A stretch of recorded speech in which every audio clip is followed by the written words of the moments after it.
community watching this apology, and afterwards there was a lot of anger and a lot of hurt coming out of that. Like, when people get their, to give you an example, the white people think this is a good thing. Oh, we've acknowledged something. On the ground, the effect that has to a Native person is, okay, you've opened the wound again, but what are you doing to help me? There's nothing. Right. When people often, like last week alone, 2 people in our community died because they got their money of compensation from the government. They then went out and spent it on drugs and alcohol and overdosed. Really? That's what happens when you just hand people money who are in that condition, or these cheap words of apology. It opens it all up, and then they'll kill themselves because of the grief. And there's none of that being acknowledged, and it shows you that it's like 2 worlds. It's that you can't really deal with a problem if you don't know what it is. That's the reality true. is, white Canadians don't know what the problem is. You mentioned that you have a little bit of, you're talking and you're trying to, get this out in the open, so to speak. You're having meetings with Native Americans and talking about it. Is there any kind of other, counseling available? If so, is that any good? Is it legit? Does it work? You mean for the survivors? Yes. Well, the only healing I've ever seen really happen is when people are able to recover their language, they go back to their territories, they recover their traditional ceremonies, like in the longhouse, the potlatching, the traditional things that were stolen from them. When they're able to recover that and pass that down to their kids, then they can recover from some of this. Also, when people are out there protesting, I see, to give an example of that, we actually went into a Catholic church one Sunday morning and stood there with a banner calling for the children's bodies to be returned. Some of the people who were doing that with us, there was one man, William, who was very severe alcoholic because of how he had been tortured in a Catholic residential school. The day after we did that, he stopped drinking for the first time in 30 years.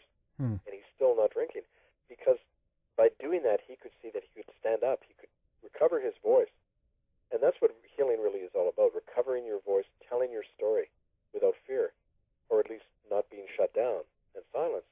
Yeah. And when people are able to do that, then you could say some healing's happening. But you don't get that by going to a counselor for an hour and talking. You do it by, recovering who you are. So I think the recovery can happen, but only on the terms of the people who've been abused, not the terms of the government or the churches, which is the way it is now. Sure. Have you been contacted by anyone else that have come across similar things as you, but in another region, either of Canada or of the world, if you will? Oh, all the time. I get all over Canada and the United States, people are constantly writing me with saying, yeah, like I saw a child killed, we know where the graves are. I mean, it's really opened up. I've gotten emails all around the world of people who went through similar things. I mean, these boarding schools happened all over the world, especially, in the British Empire, but other places. The whole plan was to, as a way to destroy indigenous populations. I got an email from Japan, from some of the Ainu people who live in Hokkaido in the north, and they're treated exactly the same way by the Japanese government now as Native people are in Canada. They're second-class citizens. They don't have the right to speak their language or to recover their ancestral land. I mean, it's the same phenomenon all over the world. So this is, do you think that this is there another, a deeper, message here, so to speak, in regards to that all the native peoples that are connected to the earth are being, slowly but surely eradicated? This has been a plan since probably the traumatized, Europeans, so to speak, spread out into the world. That this has to do with the all the peoples that have some kind of deeper connection to nature or the planet are in some way being removed from the planet. And very much. What is that we talked a little bit about kind of the psychology behind that, if you will, but do you want to expand on that a bit more? Is there more to say about that, in your opinion? It's something I've been focusing on more and more because it's a continuation of what started centuries ago. It's no different now. It's intensifying, and it isn't just to get land and resources. It isn't just a financial motivation. It's about power. It's almost like there's this machine that's taking over everybody and everything, and it's threatened by the existence of indigenous tradition and spirituality. That's no accident that all of these indigenous groups and belief systems are all targeted targeted in the same way all over the world. It's like uprooting people from their connection to the earth. Somehow this machine, this system that's taken over the planet, it's almost like a parasite sucking the energy out of the earth, out of Gaia. It has to uproot the ties, natural ties we have to the earth and to one another, and that's what it does. I mean, look at the person who lives in the city. They have no connection to the earth, to each other.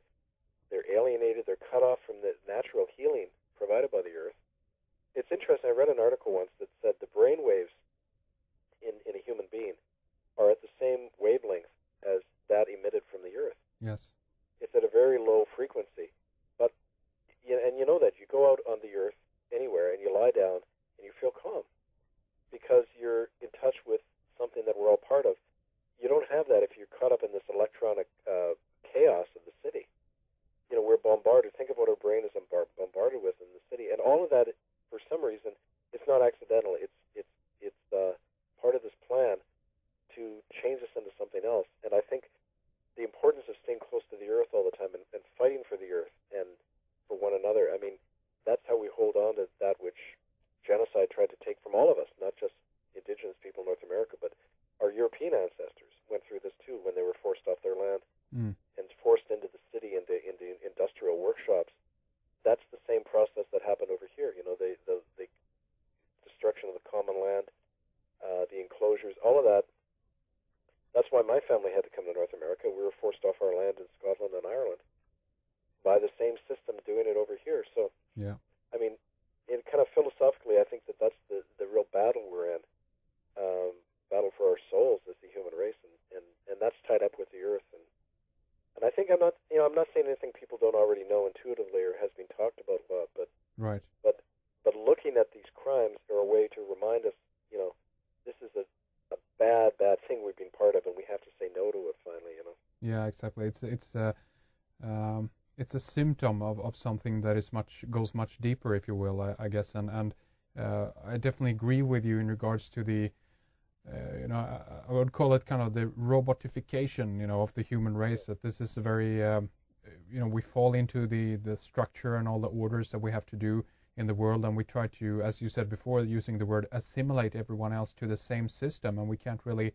Although on one level I see that they're becoming better, if you will, at creating a very much united world, a new world order, if you will, and but yet that is under the guise of eradicating everyone who's not fitting into the mold of fitting within the new world order. So it's all about, yes, let's embrace all the cultures and all of this, right? But then they actually don't really do that because they've assimilated all the cultures. So it's a monoculture these days, Yeah. And in independent beliefs, and take Islam, take the hysteria about Islam being generated in the West. That's because corporate capitalism can't allow those kinds of independent belief systems. If you have any other allegiance than to the dollar, if you like, or to that, then it's seen as a threat. And that's, pretty clearly, I think, why there's this fear of the other, if you like. Yes, absolutely. And is there anything more, Kevin, that you'd like to, talk about before we begin to round things up here for the second segment? No, I think that, we've really covered a lot, and I really appreciate the chance to get into these other issues because it's all connected, and it isn't just about, these terrible things that happen in the residential schools. That's a symptom of something deeper and darker. Yeah. And do you think that, we'll see as things, progress here, of course, are there kind of any big, things, coming up, so to speak? We talked a little bit about Vancouver in 2010, of course, but beyond that, are you guys, are you searching to go into court about, something, or are you seeking to do something more on that level? How's that coming along? We're trying to set up these indigenous courts of law where we can begin to try perpetrators, which would be a real declaration of sovereignty, like I mentioned.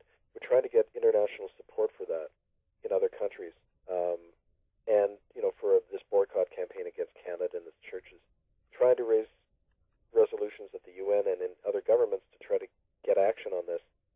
So it's on many different levels. And like I say, in the spring, I will be coming to Europe, and so trying to organize that as well as a way to meet more people and to talk about this. The film is being shown, our film Unrepentant, during October and November is being shown in Barcelona, in London, Germany, in Rome.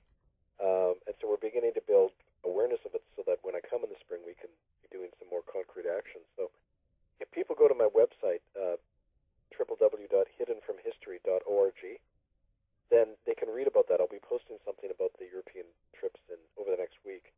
And that's a good way for people to stay in touch with me and to just, keep educated about this stuff. Absolutely, keeping up with the news. And before I forget it, there was one more thing I just wanted to mention on a kind of a positive and very interesting note here.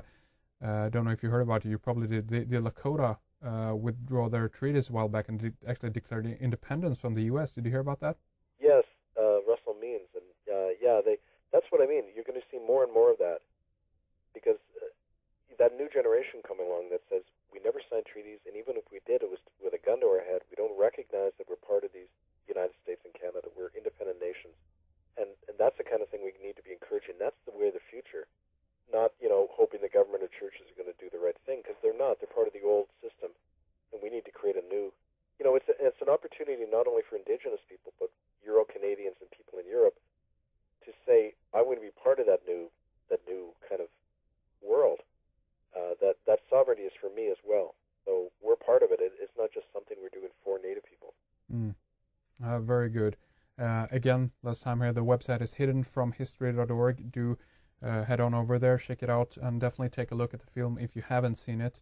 It's excellent, very, very interesting, and very informative, and it's definitely going to give you an enlightening experience about the history and some of the atrocities that has been taking place in Canada. So with that, thank you very much, Kevin, for coming on. Keep up the great work, and if there's any big new announcement, we would love to hear from you again and have you back on the program, okay? Thank you very much. And if people would like to email me directly, my email is hiddenfromhistory@yahoo.ca. Okay, hear from people. hiddenfromhistory@yahoo.ca. That's right. Okay, and I will have that up on the website as well, so people can get in contact with you. Okay, let's round things off here then. And again, thank you very much, Kevin, for coming on. Keep up the good work. Thank you so much. That concludes our program with Kevin Annett. Thank you very much for listening, and great to have you along. And my thanks to Fredrik behind the controls. And again, I want to remind you to tune in live to our program on Saturday, the 18th, with Michael Tessarion. This is Henrik. Take good care, and we'll see you.